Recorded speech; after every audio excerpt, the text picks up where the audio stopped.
Is the dollar likely to fall in a big way this year? That's going to be the topic of today's video.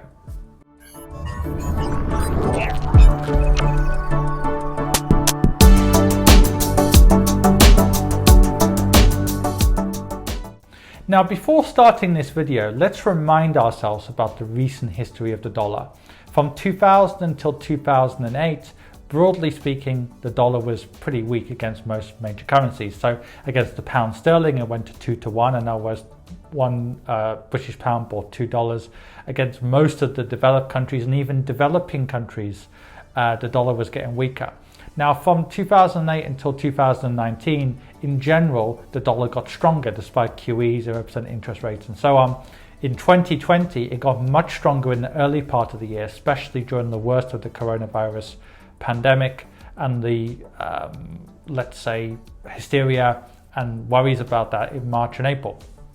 Since then, the dollar has given up a lot of the gains. However, the dollar is still stronger historically than it has been in the past against the pound and many other currencies. It's still relatively strong, just not as strong as it was before. So don't read too much into it if the dollar falls by 20 or 30%. For example, if it falls 20% against the pound, it will just be bringing it back to where it has historically been. So I wouldn't worry too much about the dollar falling. And I'm going to remind you about a recent period, a recent year, or relatively recent year. That was 2010.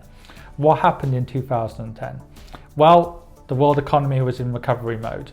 After 2009, many economies were coming back strongly.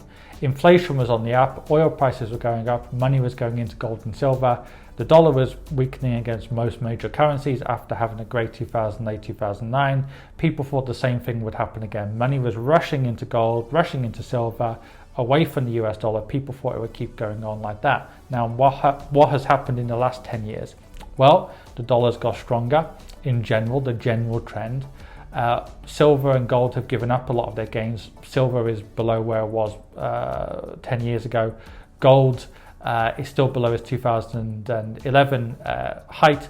Money has gone out of emerging markets, which were hot in 2010. Money has gone out of oil.